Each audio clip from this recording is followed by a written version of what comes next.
I bumped our little thing. All right, so it is Monday, of course. Pardon me, I'm trying to get this stupid thing to load in over on my laptop. I think we're good. So it's Monday. It's Myles Day, Myles Maarav. So last Myles inking day, what we were up to was finishing off the case spread. This is for a book I'm working on called Myles Maarav's Pursuit of Happiness. And actually, I just recently, sometime on the weekend, made a video about this project and flipping through the pages that have been done so far. So, I can actually bring this down even a little closer so that we have a better view. We don't need no stinking 1-inch borders around here. Yeah, that's going to be a little more close up. Yeah.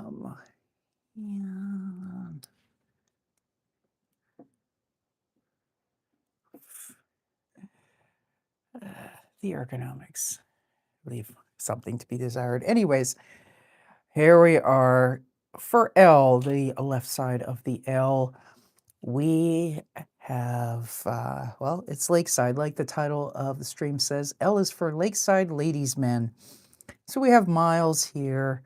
We have Myles's old man, Larry. And next week, when we do the other half of the spread, we'll see Myles's older brother, Larry Sr. And they've got some friends here in the form of our bimbo girls. So our ladies. So let's start. I always usually start at the top left corner because I'm right-handed, so I work this way. And we will proceed that way right now. Did I break out the pen cleaner for these nibs like I've been saying for several weeks in a row? Pfft, hell no. But we do have, if need be, I do have brand new, unadulterated, definitely unclogged nibs. But we'll put that off. So we're going to start with some trees up on the little bluff at the end of Larry Sr.'s private beach.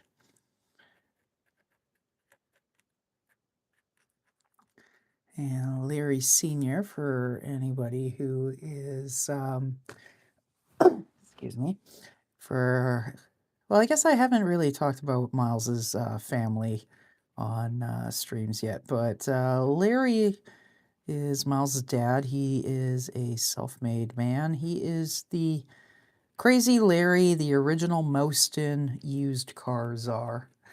So actually, was it last year? I think it was last year at my local fall fair. I did a cartoon of Larry, like an ad for his business, and won first place in the cartooning division at the fall fair. Granted, I mean, I can't really brag about that too much. I was competing against teenagers, but still kind of nice. I mean, it would be shameful if I didn't beat the teenagers, especially in that category. But should have pulled that down off the wall so I could flash it on screen. But oh well. So Larry is, I mean, he's not, personality-wise, he is not based on anyone in particular. But in terms of being a self-made, I don't know if Larry Sr. is a billionaire, but he is a rich dude for sure.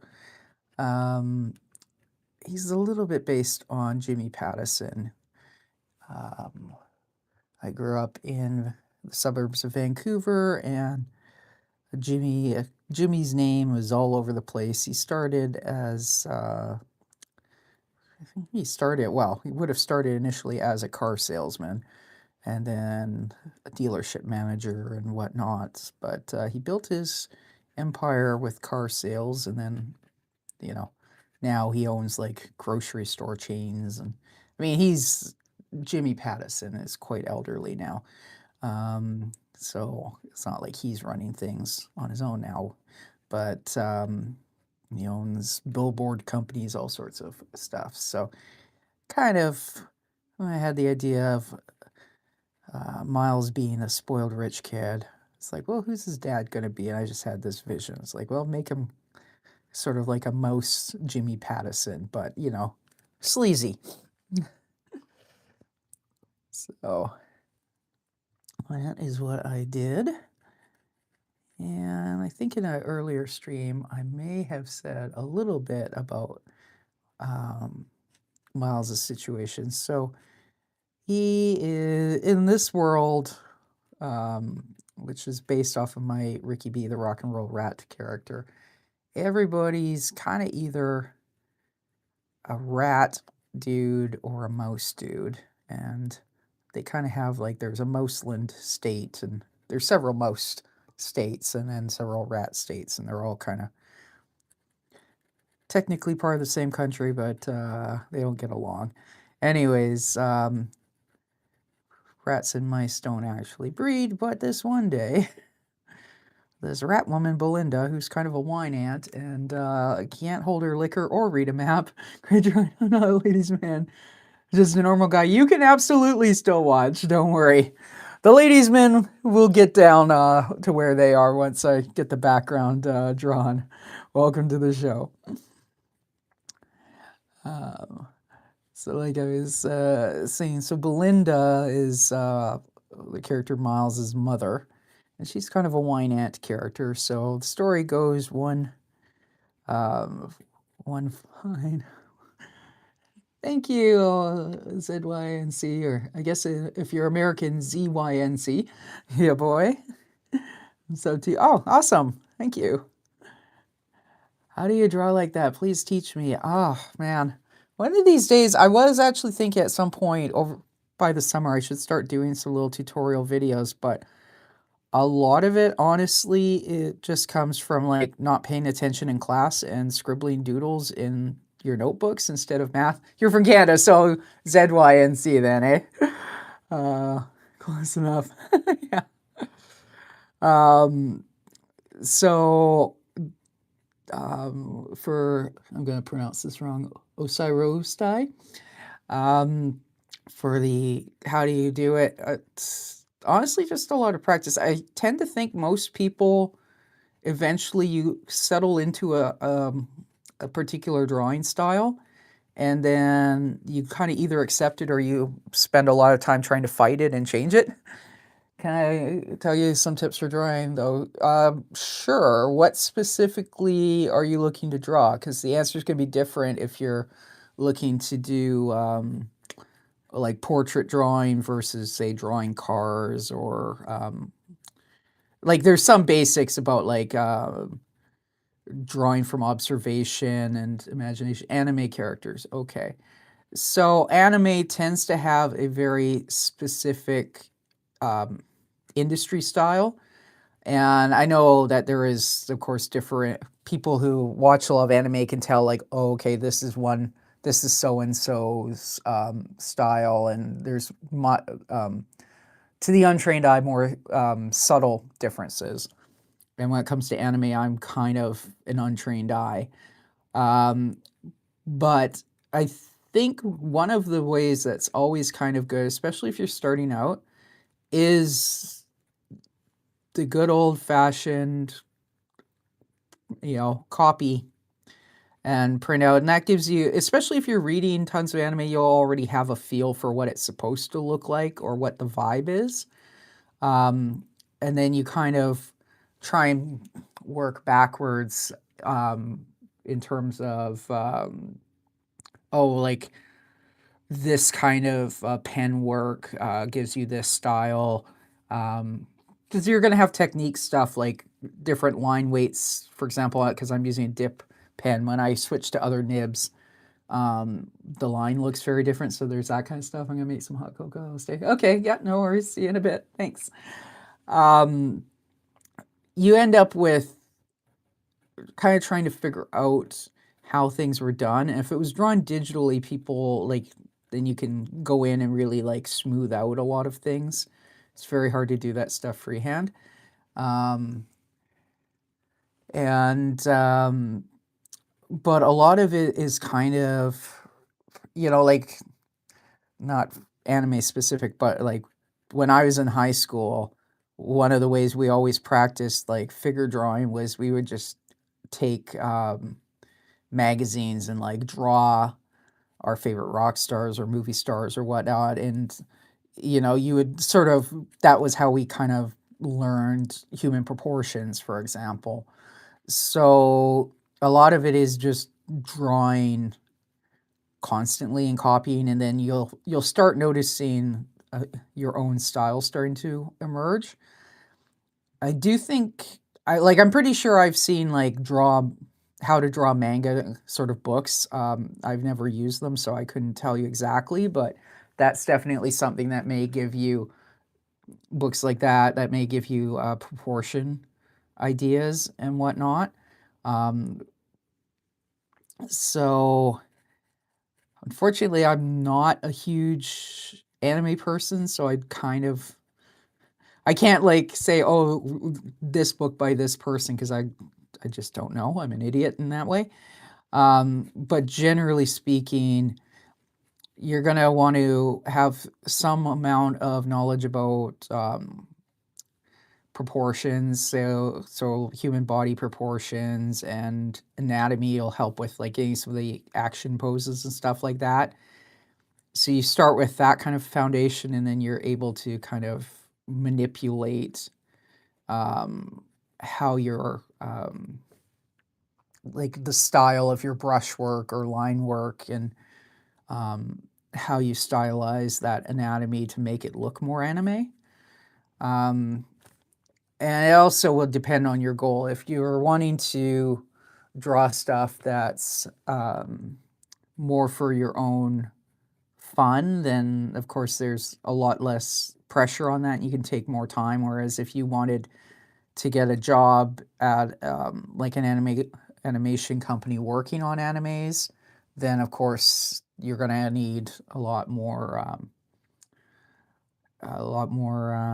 practice and deeper knowledge about the genre and stuff. 17-year-old draws anime characters. He's pretty good, but he doesn't draw enough, in my opinion. Honestly, yeah, drawing whatever it is you're going to draw, whether you're drawing anime characters, whether you're drawing birds, your own original characters, whatever, like getting good at it always is going to just be a matter of putting in the reps. I mean, I I don't know if I would go so far as to say the old what was his name? Malcolm Gladwell? The guy who had the whole concept about the 10,000 hours to mastery.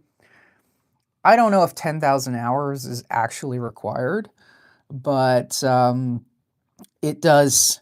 It's certainly by the time you've done that kind of time, then you should be good at it, or you'll be good at something, right? Like, I mean, I'm sure I've done more than 10,000 hours of drawing in my time, but if I tried to draw anime style, it would look completely wrong because that's not what I've drawn. But I know my characters and whatnot, the drawing style I have now is basically identical to doodles from my high school notebooks. Like the style is pretty much the same. And there's been years when I've tried to like fight that or draw differently or whatever, and it always comes back to that. So I think style, some people are a lot more able to flip around and imitate other styles or be more versatile, especially if you're working at an animation company or you're doing commercial illustration like for magazines or whatnot. You're gonna have to imitate other styles, but I think you tend to kind of end up with what you got, and you got to make it work. But yeah, practice is definitely key. And some of that just comes from finding an idea that you get obsessed over and then you want to draw it all the time. So, I mean, the yeah, I'm kind of tripping over my words. The characters I'm drawing now kind of evolved from a sketchbook project from 2023, which is I did not think it was going to go anywhere. I thought it was just for figure drawing practice, but these little mouse dudes and rat dudes started emerging out of it, and that's kind of what I do now. But in terms of their faces and proportions and whatnot, they're very, very similar to stuff I was drawing long before that idea came up. But yeah, I would I would sort of also sort of see what is it that he wants to draw, because sometimes I'm just going back to when I was 17. I actually ended up in art school at Emily Carr in Vancouver, which is supposedly one of the better schools in Canada. But when I was there, kind of going there from being in high school, I was like, okay, suddenly needing to being in an environment where everybody's kind of really into like the conceptual art thing and very kind of poo-pooing illustrative work and whatnot. And then I kind of had no idea what I was going to do or say, or all that kind of crap. And then that kind of sucked out my energy and desire to work on visual arts for quite a while. So it kind of ended up just being like I basically burned out in in a term. And then I was drawing for a hobby for a long time before I started going like, oh, maybe I should take this seriously or whatever. So it could be something like that if it's kind of, especially at that age, you kind of get to a point, go like, okay, so like, what am I going to do with this? And, it's kind of very much a transitional time of life too, where you're kind of going like, now what? Um, so, but I would definitely encourage him to kind of follow what he's really, what he's interested in, even in making art about, even if it's not kind of like what's cool or what the teachers expect, or if he thinks that nobody else would be interested in it, whatever. Usually your own personal weirdness is usually what ends up actually building a career, generally speaking. Unless you're going to go like work, I was going to say Disney. I don't even know if they have in-house animators anymore. I guess they must. But unless you're going and you're planning on a career where you're drawing other people's stuff, right? Then you kind of have to do whatever they're going. But if you're wanting to come up with your own IP, or if you're painting or whatever, then it really does come down to the whole, the cliche about authenticity, but it's very often, whatever makes you weird is what will eventually make people interested, right? I guess the other thing would be kind of I was trying to think here, kind of also to explore maybe different mediums or different, sometimes it takes a while if what you're actually interested in is, say, cartooning, but you've had a bunch of crap put in your head about you need to be like a contemporary painter, a serious artiste, that can sap your joy. And well, the flip side, of course, is if you want to be a contemporary painter, then then that's kind of what you got to look into. But yeah, it can definitely be tough. And I think also at that age, people just kind of don't, you think you're going to live forever. You think that time is endless, you know? So you always think, well, you know, do whatever. Um, and obviously, I'm kind of thinking back to my own time frame of that, right? So, I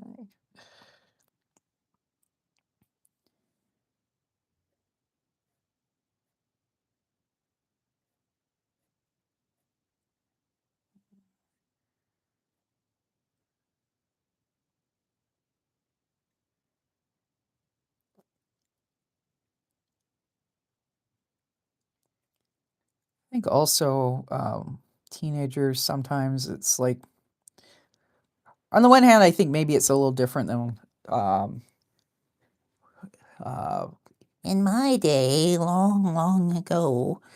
But in the sense that now with the internet, there's a lot more sort of recognition about that, you know, different people have different interests and that different subcultures or, you know, niche interests seem to be a lot more widespread or accepted or whatever now. Whereas, you know, and sometimes I think too, teenagers may kind of have like a nebulous idea of what they want to make art about, but if they don't have the vocabulary for it, then they can worry that, oh, I'm going to sound dumb or whatever. Um, and if you have a really bad art teacher who kind of chews you out for whatever, then that can really stunt that. Ask me how I know. um, it's, you know, one of the things doesn't really come up so much in these Myles um, drawings, but comes up a little bit in the Ricky B. Rat, which is kind of related because Myles is Ricky's girlfriend's half mouse cousin. But there I get it. One thing I've been interested in over the years is kind of celebrity.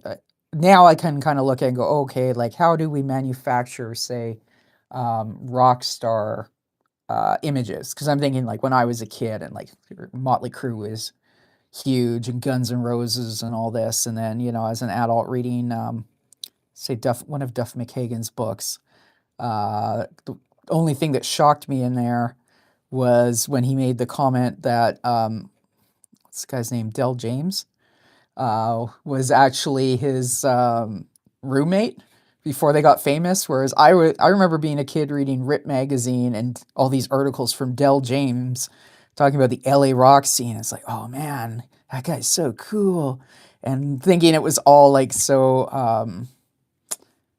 authentic. And then as an adult and having, you know, written for like a college radio publication and all this, and then you realize, oh, they're roommates. Okay, this is like the time when I tried to get my editor to do a cover story on on the band that you know that was one of my friends' bands and all this stuff. And you know, anyways, realizing how much of that sort of image is all BS, um, which is a convoluted, not clear way of explaining it. But you know, that was, I can think of pieces like um, not really sculpture, but mixed media pieces I was trying to do in 11th grade that had something to do with like movie stars and like wearing masks and like public image stuff, but I didn't have the vocabulary for that at that age. So I do think sometimes it can be something like that where you have like a teenager who's got this idea, but it's very nebulous. And then if they get the wrong person kind of treating them like crap because, oh, you know, and saying that that's a dumb idea when actually it may be a great idea, but they just don't know how to express it. Like that can also make kids kind of want to not draw as much. Thank you, Judith. Sorry, I was blathering, didn't notice the chat sooner. Um, so anyways, I hope that was, I don't know how useful any of that commentary was, but yeah, it can be rough for kids at that age. And then of course, you know, all the distractions with, you know, what your friends are doing and, you know, kind of end up not practicing a whole lot, but yeah.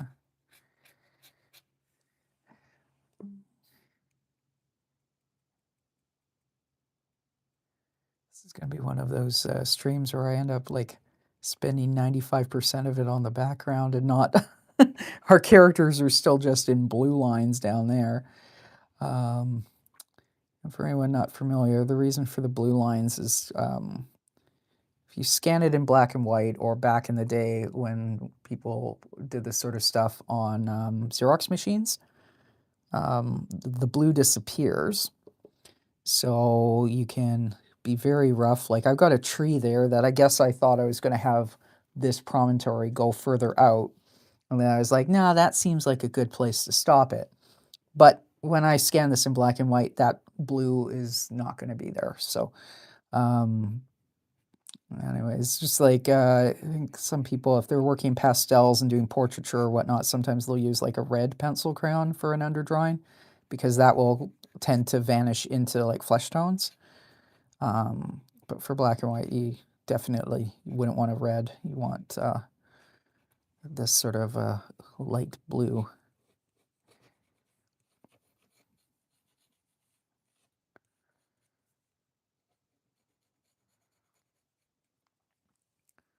The boat here doesn't seem to be really connected to anything, but I'm kind of thinking of, you know, sometimes they're lakeside, sometimes it's a really shallow thing, but there's a little bit of water. At the same time, maybe what I'll do is draw a bit of a rope tying it to the dock. Or it could just be part of the story that they're paying so little attention that the boat's going to vanish.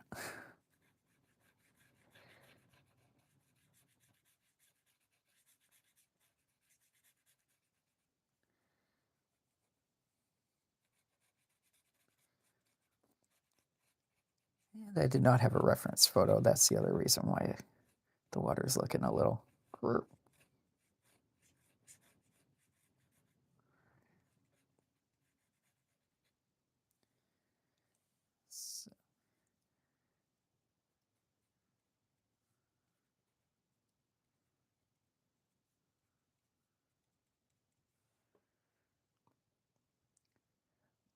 I think your eye has treats.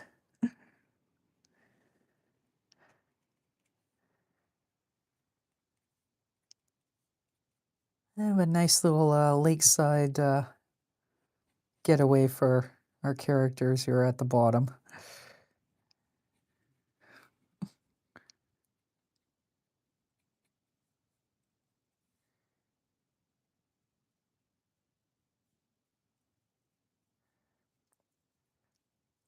Towards the end, once everything's inked with this size of nib, I'm going to go back over with the fatter one and add some more darks and bolden up some of the lines to give a little more distinction, but it's always kind of at the end.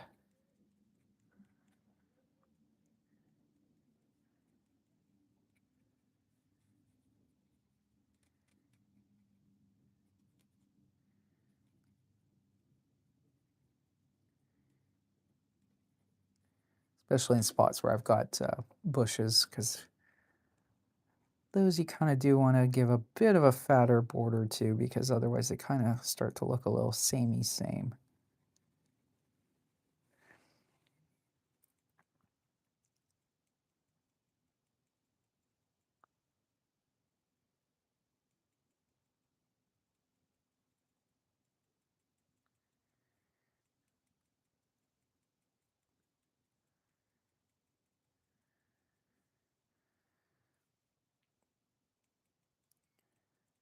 I think also when I go back with the fatter nib, it also kind of helps some things lay down, like this beach thing. To my eye, almost looks tilted up when it should be more like that, but we'll fix that a little in a short while.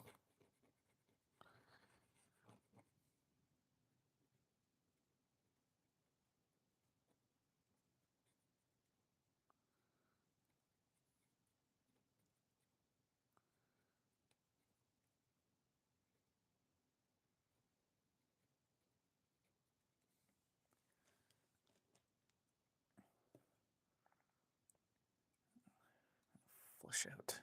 Oh yeah, my water dishes aren't actually on screen, so every so often I find with these, it's good even if you're not changing nibs to kind of swish out your nib in here, because I'm working with Speedball Super Black India ink, and it will start to dry and gum up after a while. And we've been going, what, like, oh, for half an hour. So that explains why it's starting to get a little gummy.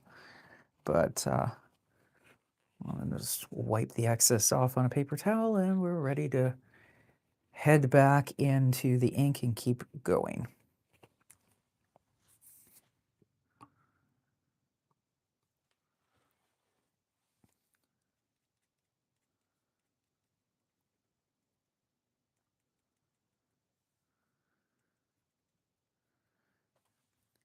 I think I may have messed up my shoreline here. I think the water is supposed to be out here to have a wider beach, but we'll just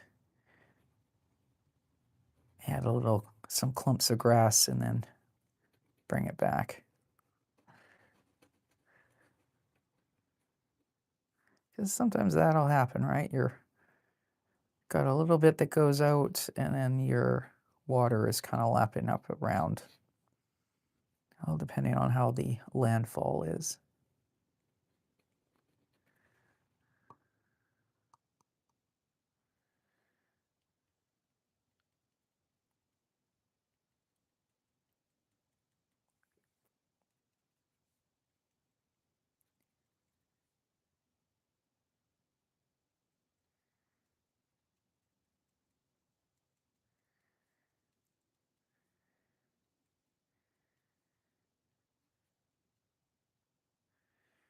Now, finally, we get to the title of the this stream, the Lakeside Ladiesmen, two of whom are here. The third one we will see next week. Hi, Akaya. Hope I said that right. And thank you. Very kind. So, let's start with our main character. Yep. Well, he's not our main character. Main character in the book is Myles here, but the main character in this particular drawing is Myles's father, Larry. So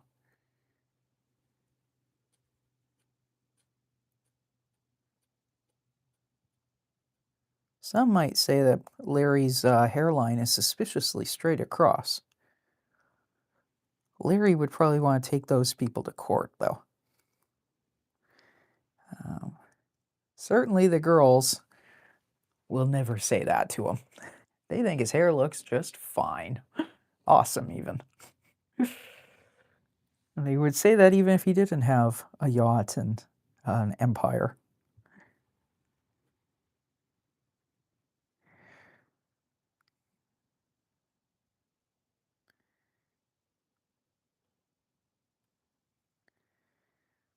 How does the old Tom Petty song go? It's good to be king. Well, Larry's kind of, sort of king of a sort. Give him some bushy eyebrows.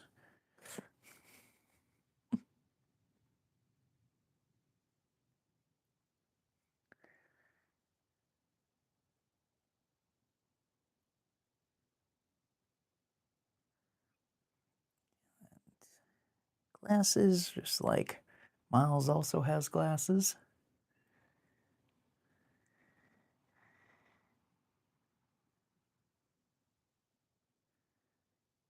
Larry's kind of got a nose like a potato. Seems to happen with some folks. The older they get, the more potato-ish their nose looks.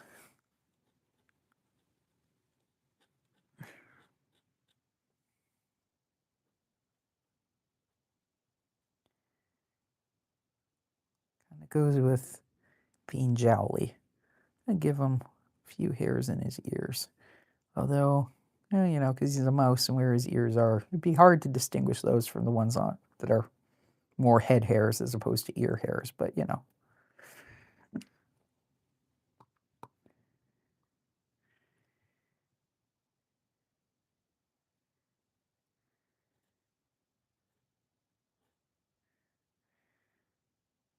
Weird placement of the whiskers, but well, all else fails, I can fix it later in Photoshop.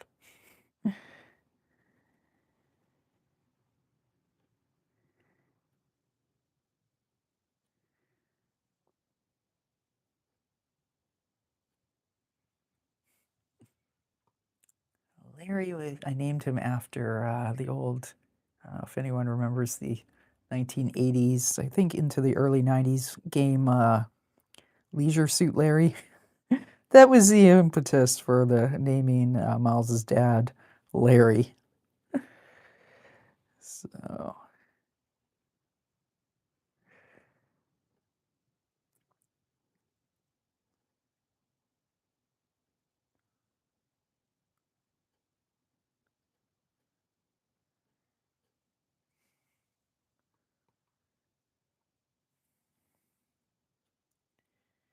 one of the girls, well, she got cropped out of the photo, but I don't think Larry would be too concerned.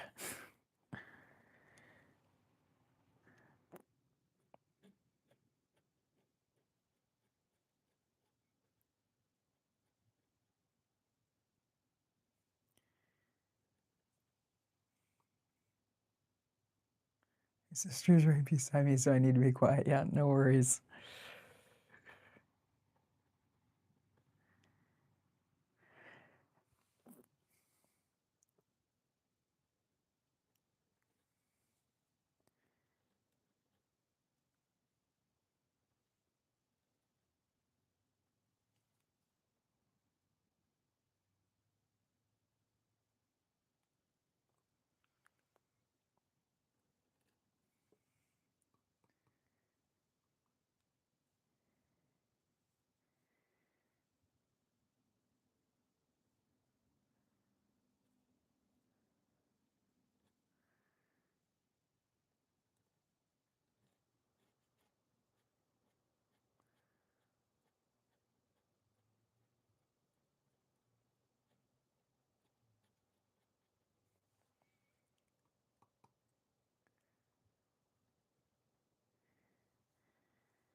I should make, gotta remember, these guys are mice, mice men, so they would actually have claws, pointy.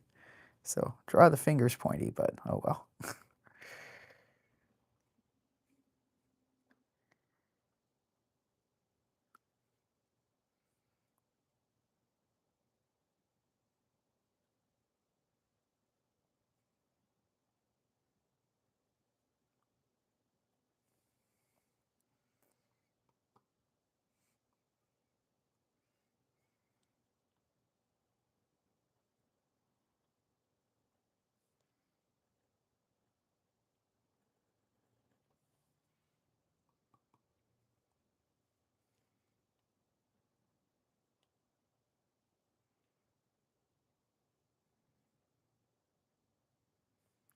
Probably want to fix his hand there, but just give myself a little note.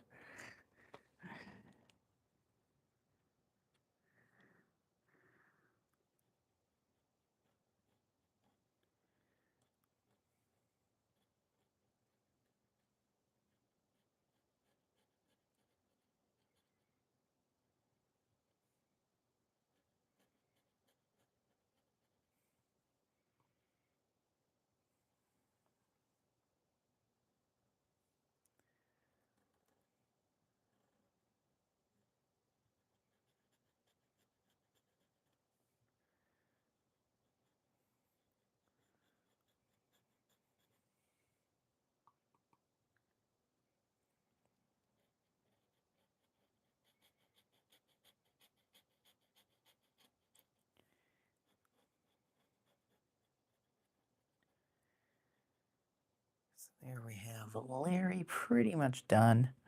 Yeah, I might Put in a little bit of shading into his shirt.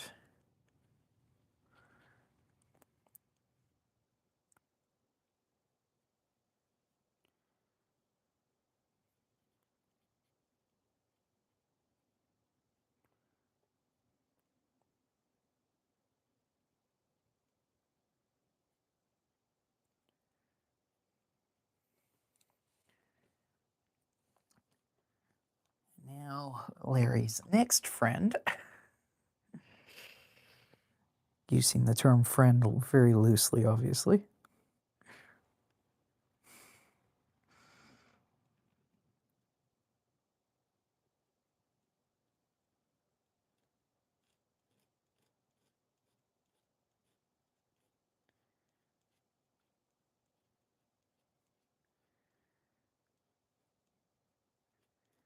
Trying to figure out how to draw those kind of poodle bangs from the 80s, where the hair would kind of go up and then curl. But, oh well.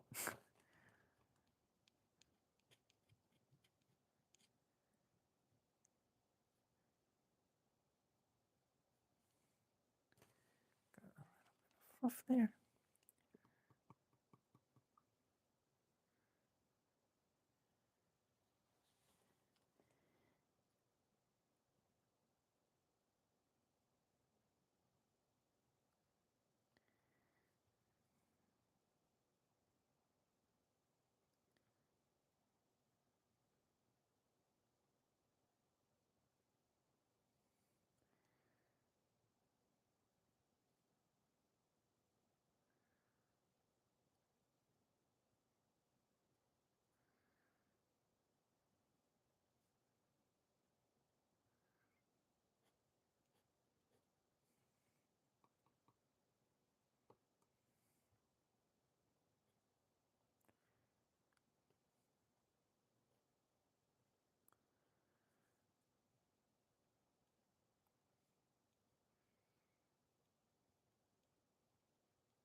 I think I'm going to make this one a brunette because I think I kind of messed up her bangs. So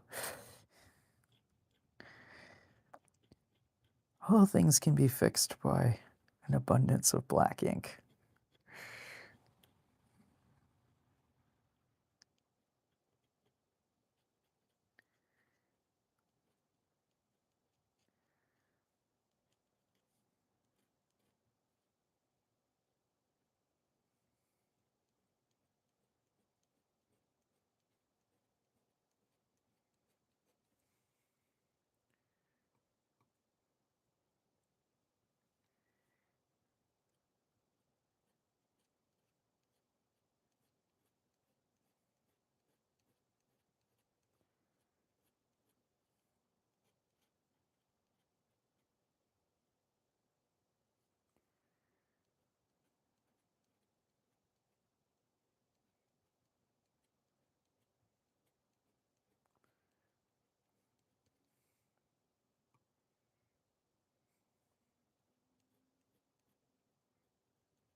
This girl is wearing a leopard print bikini. I was thinking, they're mice. Are they really going to appreciate a cat print? But, fashion, I guess they put up with it.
Something about Larry here with the two girls reminds me of an old Bloom County, which I think, trying to remember, there was actually like a political scandal in the States where it was like some congressman posed with a couple girls, one on each side of his lap, and neither one was his wife, and he got in a whole lot of hot trouble for that. What's it called? Monkey Business or something? I don't know. I think it was in front of his boat, and the boat was either called Monkey Business or Funny Business, something like that. It's one of those things. It was such a huge scandal back then, and now it's almost like, oh, well, that's almost quaint. The girls were of age? Okay, cool. Compared to the crap we, anyways, I won't get into current affairs, scandals, but Larry with his friends kind of reminds me of that old Bloom County cartoon based on that. Anyway, so now we get to Myles, the main character of the book. Larry's one of Larry's middle sons. Larry has like 8 kids from like 7 different baby mamas. So Myles is not the eldest. That would be Larry Jr., who's right over here. But he's somewhere in the middle. He is the one who Larry actually raised, however, because, you think the mom is a rat and the dad is a mouse, so Myles is very big for a mouse and very puny for a rat, so he was raised by Larry, or more likely Larry's mother, in Mouston, so he could be the big bully instead of being bullied by the rats. So,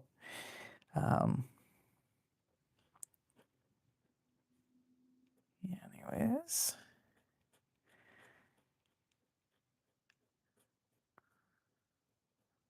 so Larry's a little distracted, and Myles very much into money more than anything else.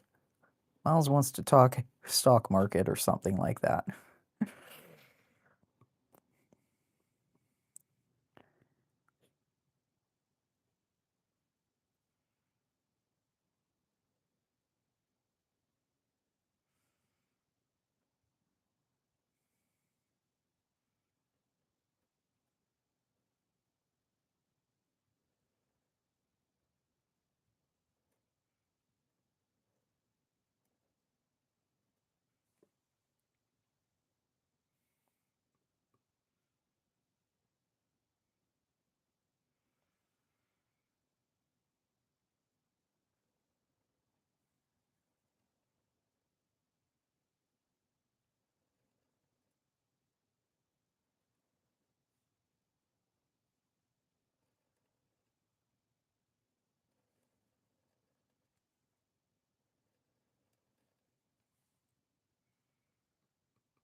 Again, thank you, nickname unauthorized. You're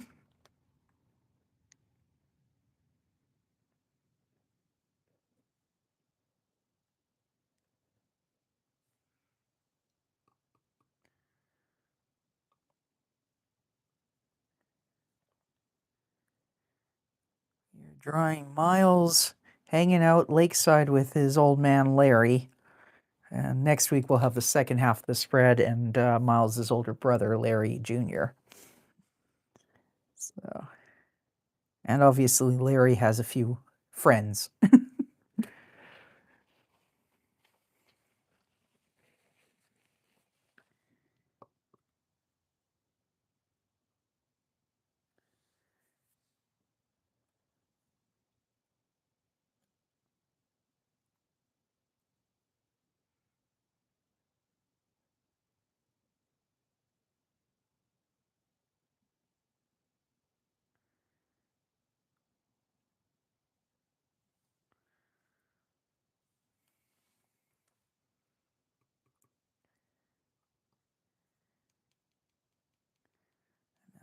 Miles's ears drawn in. Now I can put a little quasi-texture on the beach behind him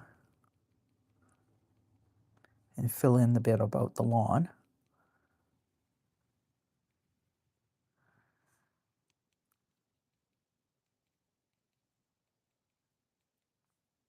Not Disney appropriate. No, no, no. Yeah, I think a lot of Miles's adventures wouldn't really be all that Disney appropriate.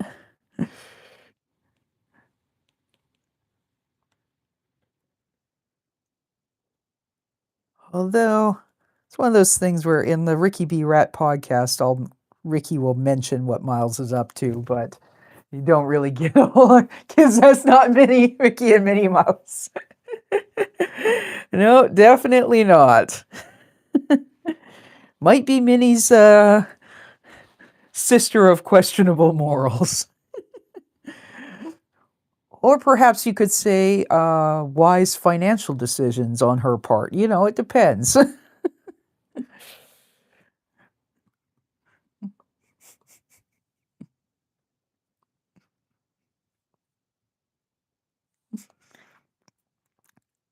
Did have, I think, in one of the my other webcomic, Noah's Archipelago, I've had a story where Myles and Ricky kind of made cameos because Noah's Noah's daughter decided that the way that the world could be improved would be to replace the school cafeteria with a Chuck E. Cheese, but we call it Cheesy Rats anyway. So she has this project and she's going for expert expert opinions for research, and Myles and Ricky are the ones she asks because you know they're mice and or rats and mice. Who better to ask about cheese?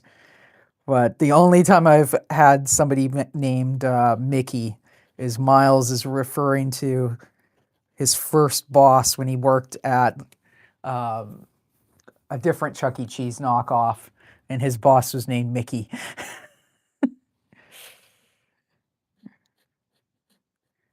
And Myles is still salty over getting demoted from dressing up as the mascot, which is what he was hired to do, to being put on deep fryer duty in the back because he got snippy with one of the moms at a kid's birthday party.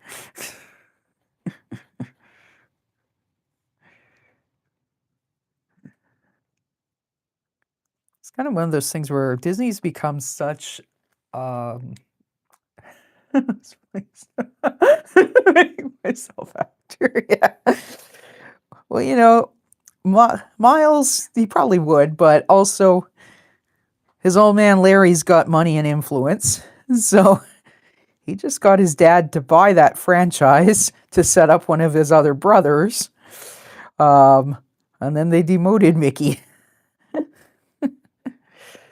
So Mickey was having to be the one in the sequin jumpsuit singing songs about cheese to at kids' birthday parties, and see how long Mickey was going to last without smacking one of those birthday moms.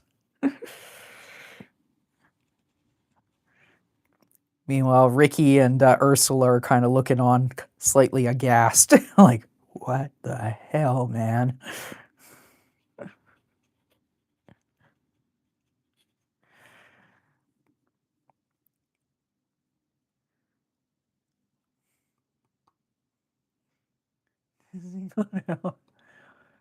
Yeah, well, and also, I mean, why even remake the old classics? Like, I guess because they're out of ideas or they figure it would be easy money, but especially stuff like what that seven white and or yeah, sorry, seven dwarves, Snow White and the Seven Dwarfs.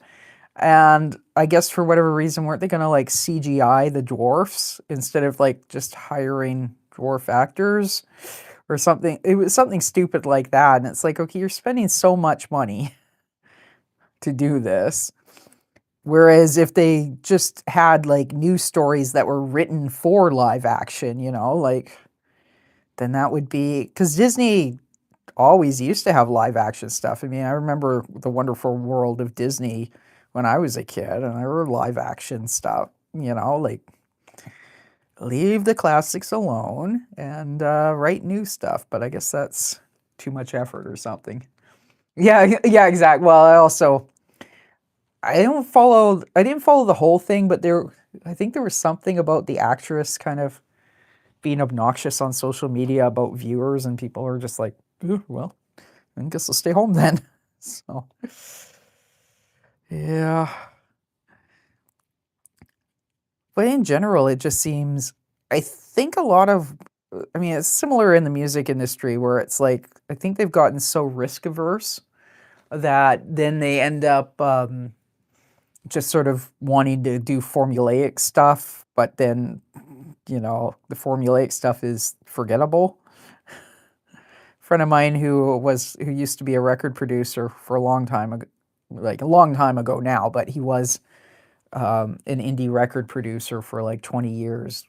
Recently was posting something about how the AI stuff where they're basically following trends and then it's like super forgettable. And yeah, I think everybody's gotten so risk averse that it's like, well, in the end that becomes the big risk, because if you're making stuff that doesn't connect to anyone, you're kind of, in the short term you might make money, but you're also kind of guaranteed you're not, in the long term, that there's no depth to the catalog, right? So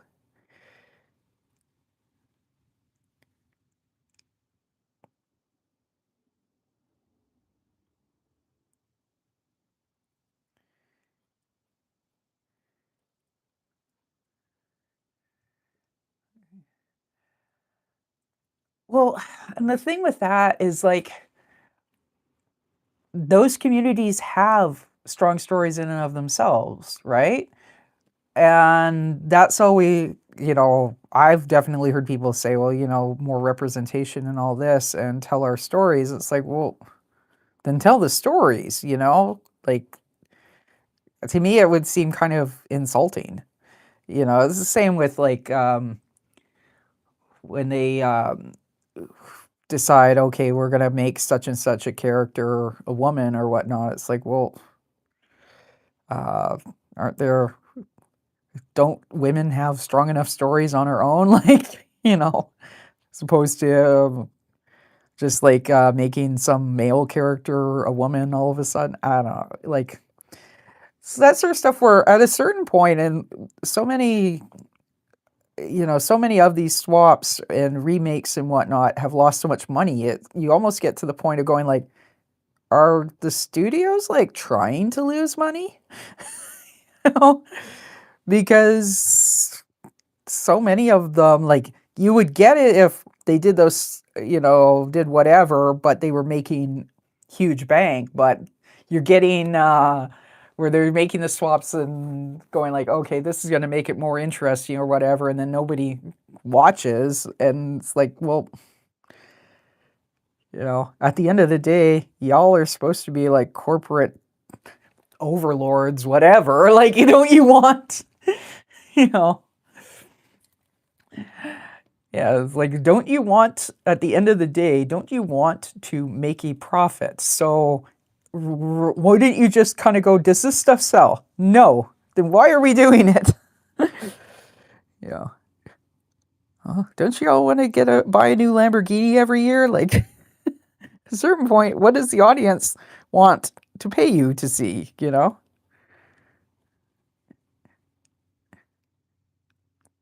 have heard of a few people make the comment that so many of the studios now, hello Bentley, how's it going? Um, so many of the studios now are owned by, subsidiaries of giant multinational corporations that you almost go like, are they like trying to lose money in order for like tax write-offs or something? But then a lot of those are based in places like the Bahamas or whatnot, so like taxes aren't, they're, anyways. It's all very, very strange.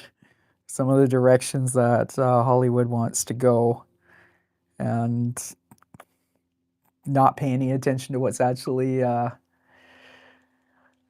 selling. Hey Bentley, the spread today is for the Myles book, so it's Lakeside Ladiesman. And the one we'll do next week has Myles's brother. This is his dad, who's a rich old guy who, clearly has some female friends who are interested in him only for his personality. um, and Myles here wants to talk business and the stock market because that's one of his big passions, money. But plus, his dad was loosely sort of inspired by Leisure Suit Larry, if you remember that game. So I guess Myles has grown up with this, and it's just kind of like, whatever. Anyways, so Dad, have you been to such and such new restaurant?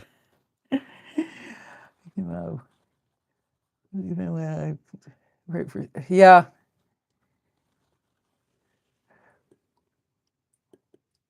Well, exactly, and you kind of look and go, what's the percentages too, right? Because yeah. I think sometimes people want to bend over backwards to be, welcoming and all this, but it can kind of go very far the other. About anything I told you about the funny scenes? Yes. Yeah.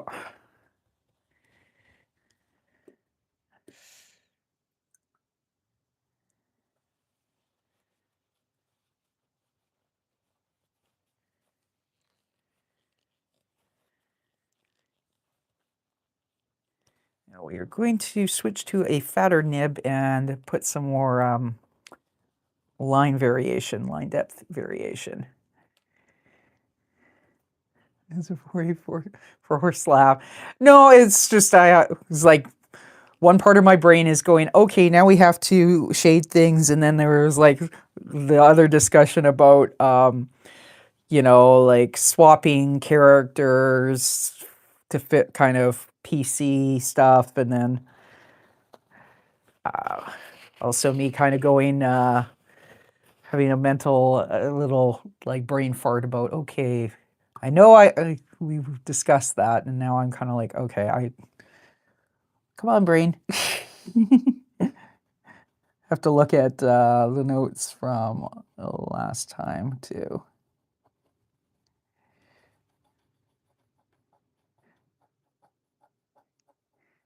Let's go with that.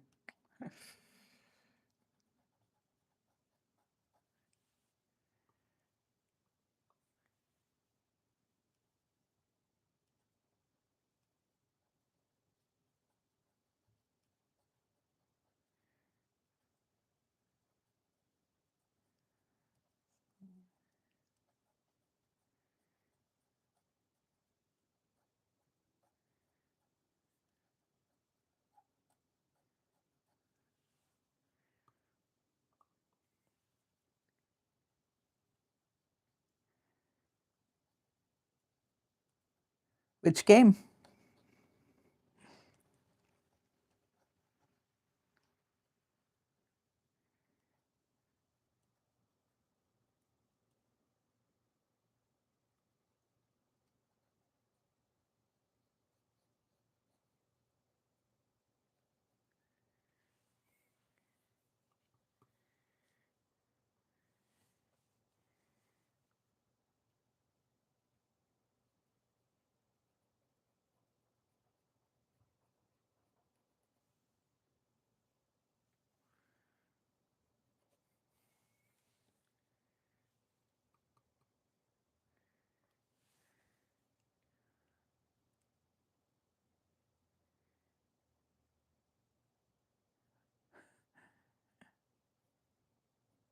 You can say that. I mean, I haven't mucked with any content moderation or whatever in chat, so it's whatever the YouTube defaults are is what it is. But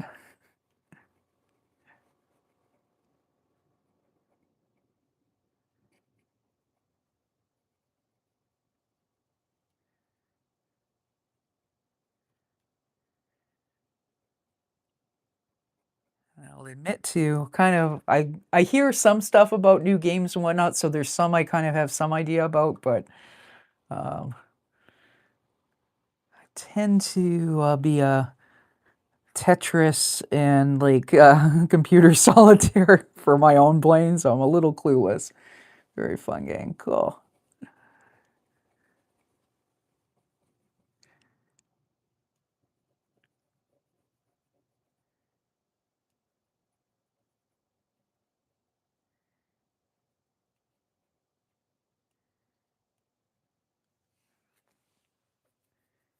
We want clouds in the sky, probably not playing while watching your stream. Cool. Your ability to multitask already exceeds mine. I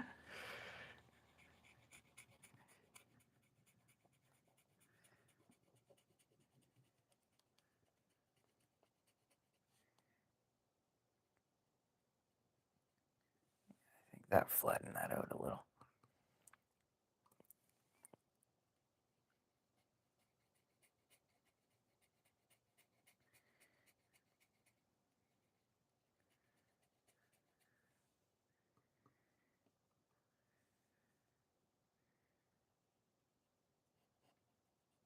I think when I originally drew this spread, I was going to have this as a sunset thing, but I think we're going to assume instead this got the that's high on your profile pic. You look like somebody I know. Okay, sure.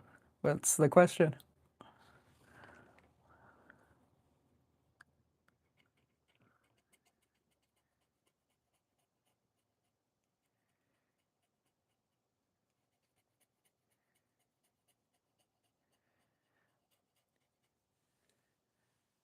I actually kind of regularly get people asking me or thinking they know me. In my town, I moved here not quite 10 years ago, and I'll get people all the time go like, did you go to such and such high school? Like, no, I'm from Vancouver originally.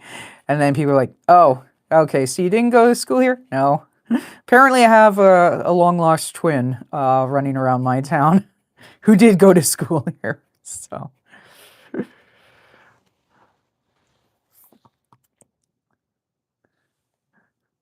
funny. Well, I suppose, there's only so many, even though there's, billions of us, there's really only so many different faces, I think. But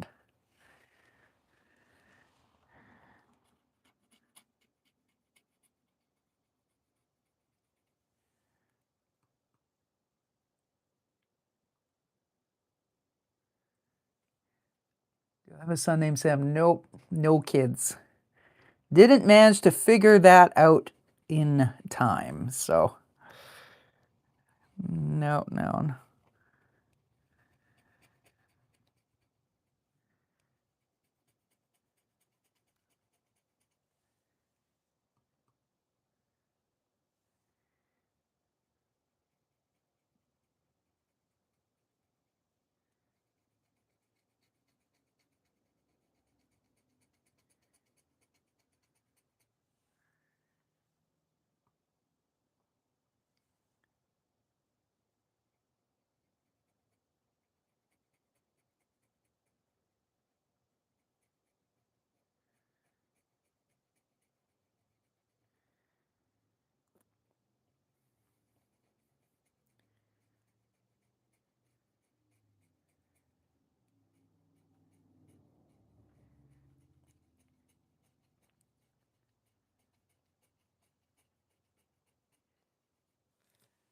Bentley, you were one of your ideas was like Ricky and Myles getting into a bar fight, right? That's one of the ones you're mentioning. Okay, then.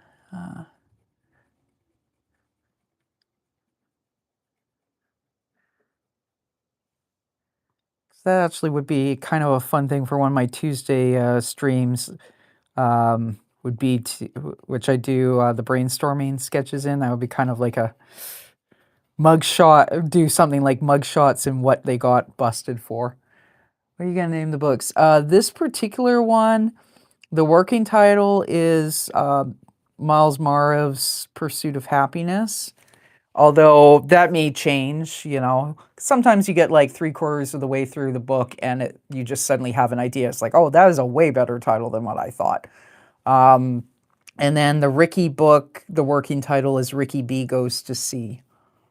But again, I mean, I have that story completely written, whereas the Myles stuff, I'm kind of like as I go, right?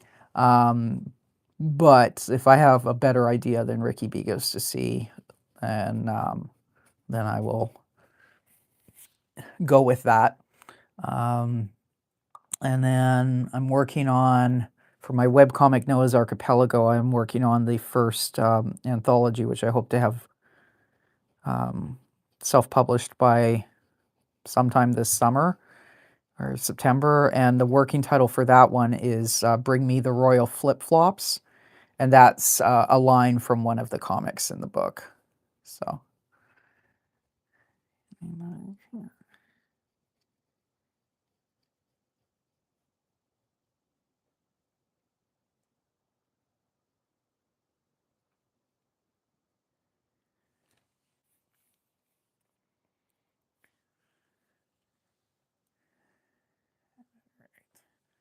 think the water's looking a little bit better now. And now let's thicken up this line.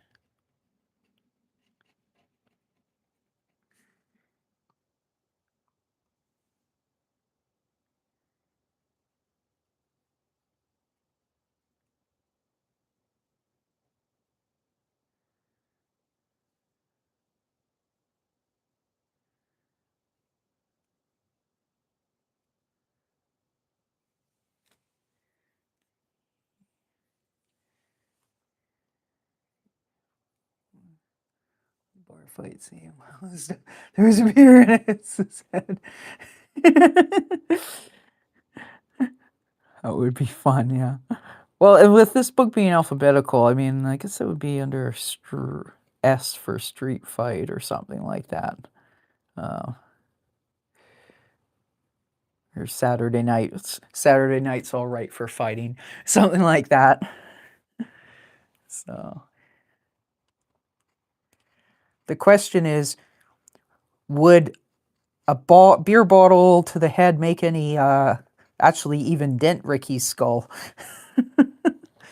Myles might be inclined to say that Ricky was dropped on his head as a young rat, so it wouldn't make any difference. But you know, that wouldn't stop him from getting violent. There was a beer glass. Yeah. Oh, Myles might pick up an entire table and huck it.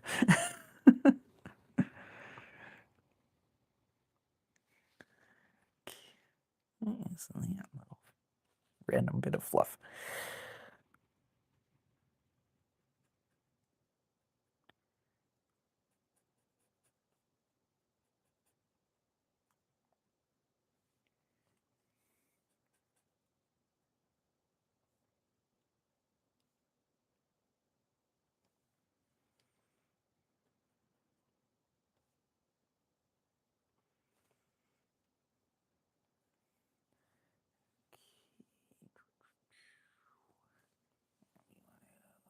Thicken up the grass around here.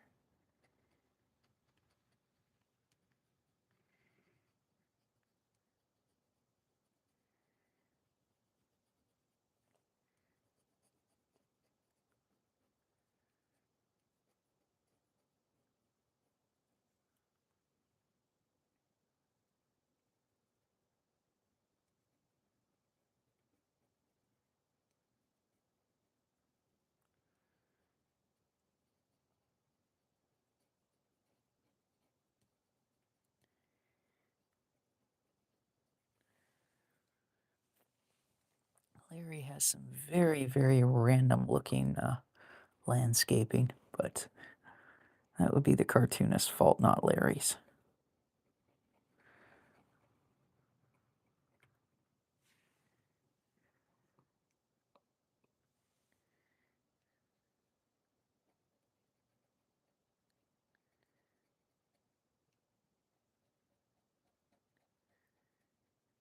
Yeah. Okay, what is it?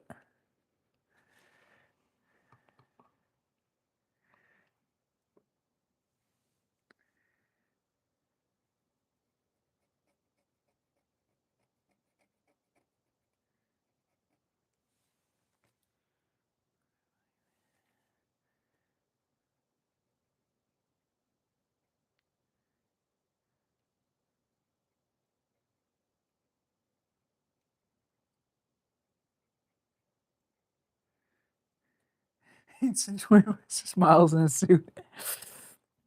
And Myles wearing stilts too. Could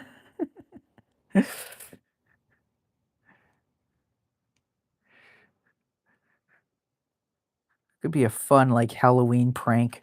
Myles teasing his hair up and all that to get the sort of spiky punk rock look.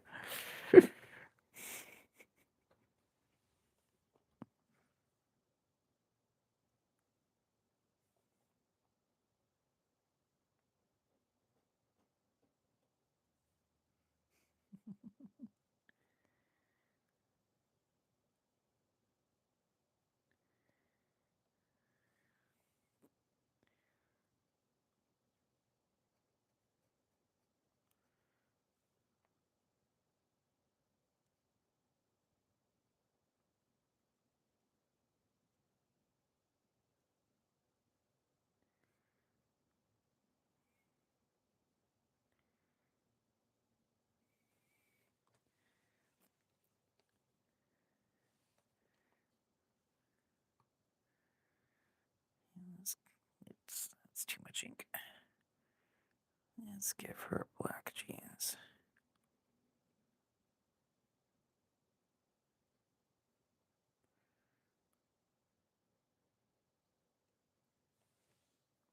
Ricky will be Batman. Yeah.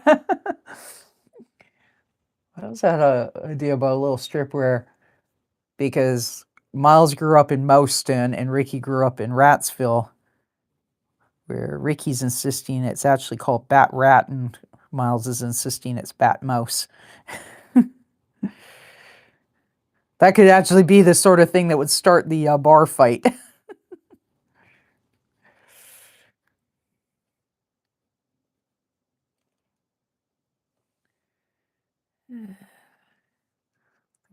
Darken up this area. Maybe not.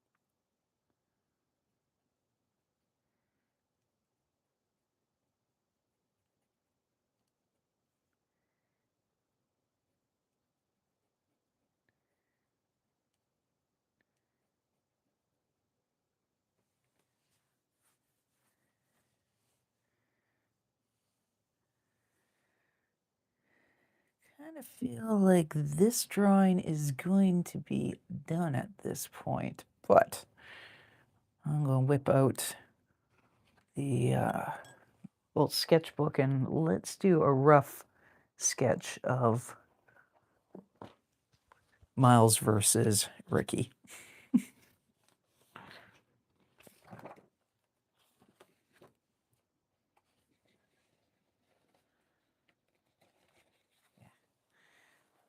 Gotta remember, streaming vertically, I should turn the book the other way.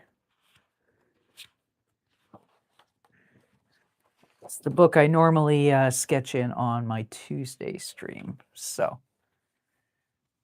I have to make sure I can actually see what I'm doing here.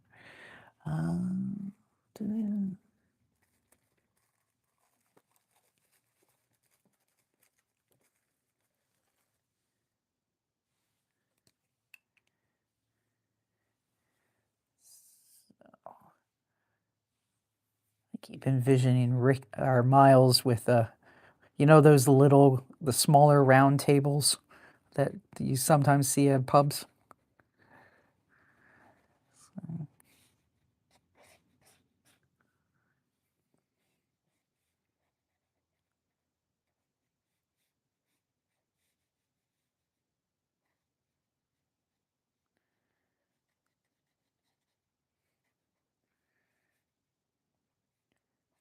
Obviously, this is going to be super, super rough. More like a Tuesday type of sketch.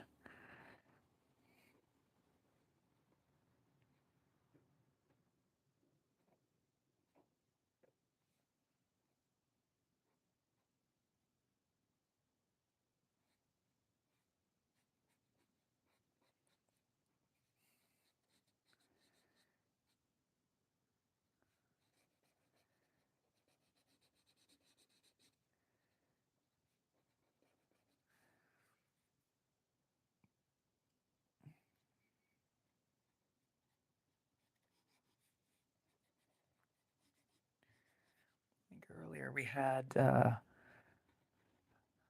kid who was asked, well, I don't know if he's a kid, but someone who is a newer artist asking about how do you improve your drawing? So I think he's gone now because I'm sure if he was looking at this, it'd be like, ah, she can't draw well. Yeah, this is the on the fly type of thing, not not an actual proper drawing.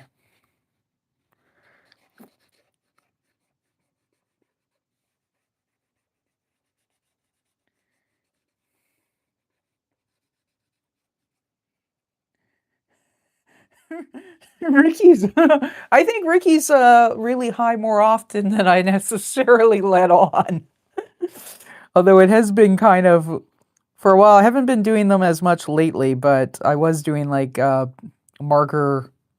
quick marker cartoons that I was posting on the Ricky Facebook page for a while. And that was, there were ongoing jokes about Ricky and his love for mushrooms and stuff like that, and beer.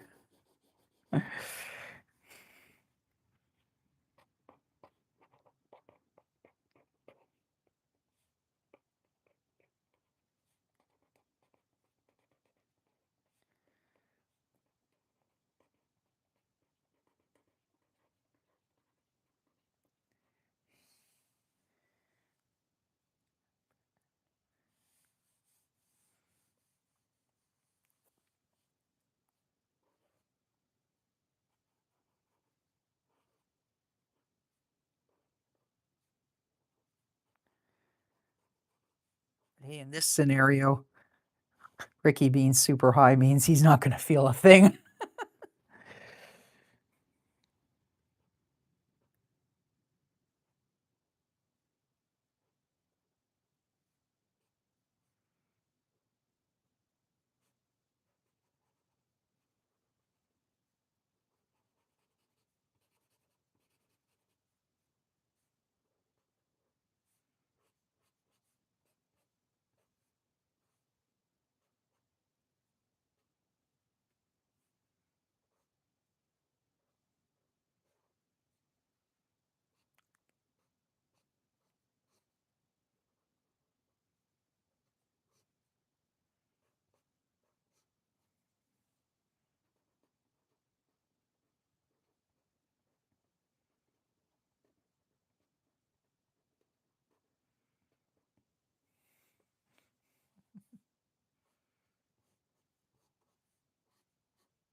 quick little sketch prelude of Myles throwing a pub table at Ricky. This is not our main drawing for anyone who's just tuning in. This is a little fun sideline.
Random bald guy in the corner.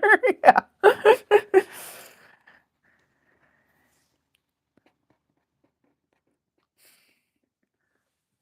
Move this so that I'm not writing off of. So I guess if I put that up a bit, now we can see the whole thing.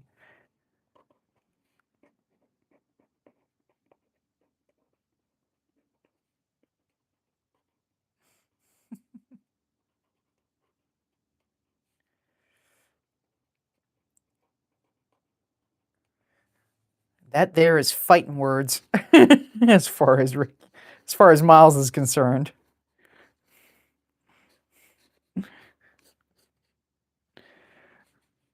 Yeah, somewhere back here.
Random bald guy in the corner.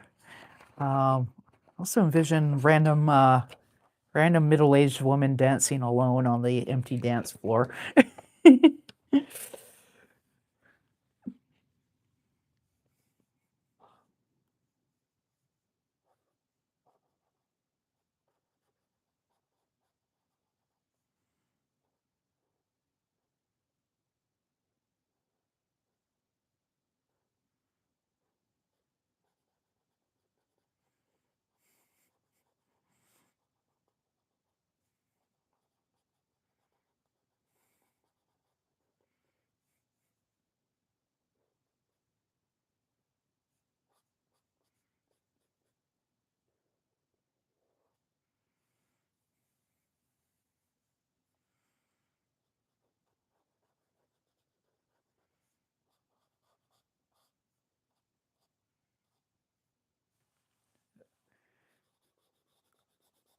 Trying to think of the follow through if he's throwing something.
Forget the guy blacked out on the floor. Oh yeah, totally.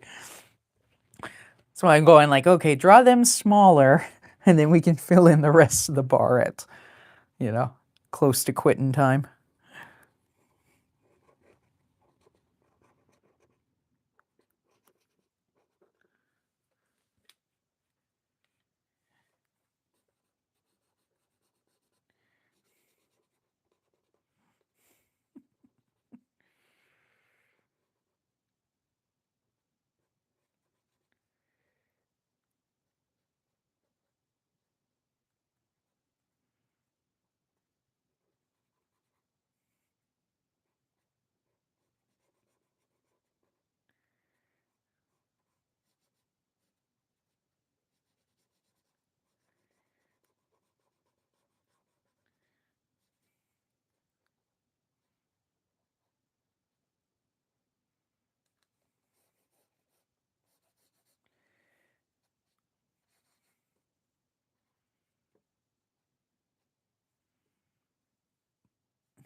That's why Ricky looks weird. I forgot his whiskers.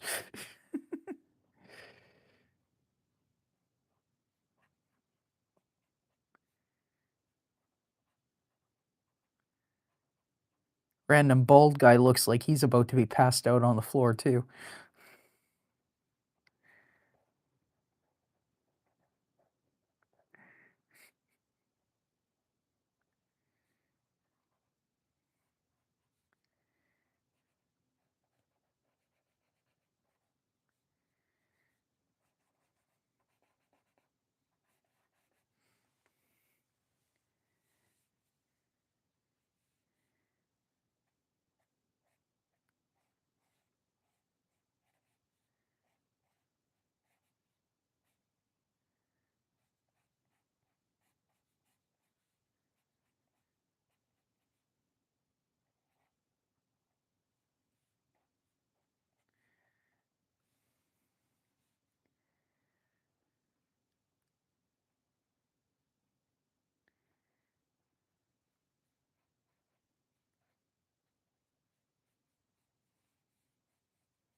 doing her best Stevie Nicks impersonation with the tasseled shawl.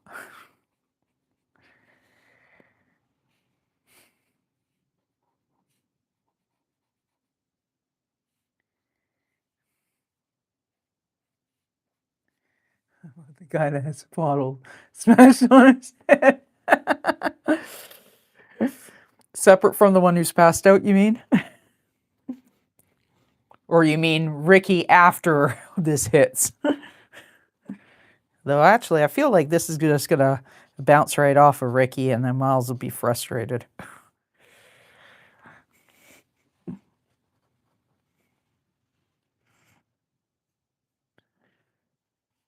Well, Ricky, it takes a lot of hairspray to get his hair to do the Sid Vicious thing, so that's got to be at least somewhat of a helmet effect.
This guy's not even sitting at the table, he's just kneeling by it.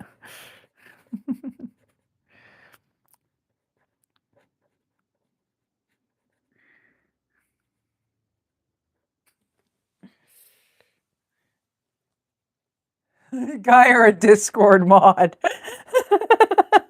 We don't know what he does in his spare time, but on this particular day, he's in at the, he is definitely in at the bar. The broken bottle right there.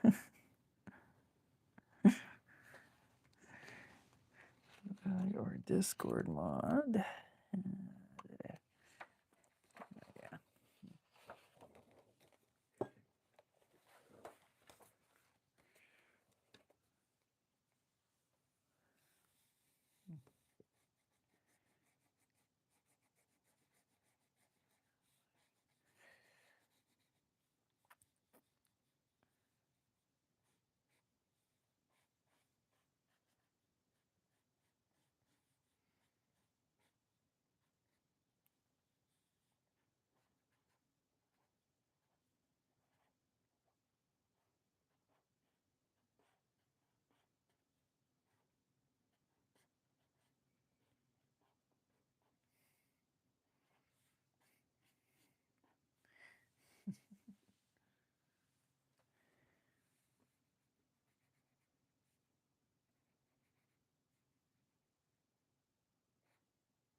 No worries.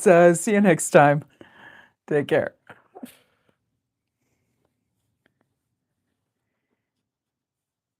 I'm just going to do one last little sketch today.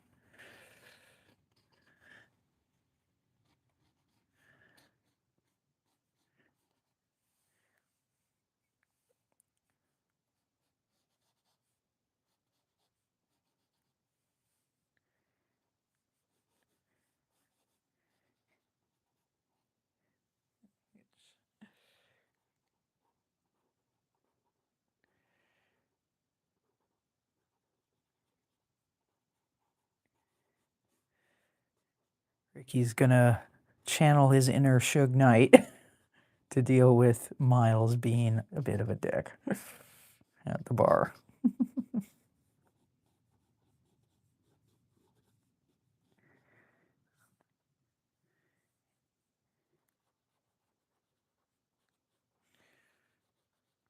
Obviously, it started a little too big.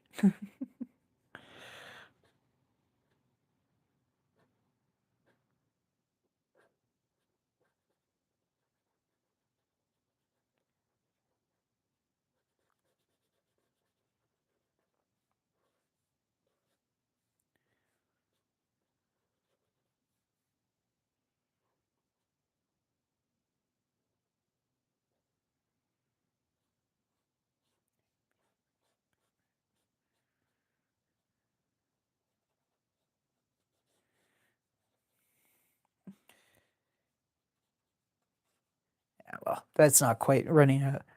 I'm envisioning him more dangling Myles like this by the cape over a balcony. But started drawing him a little too big. Anyways.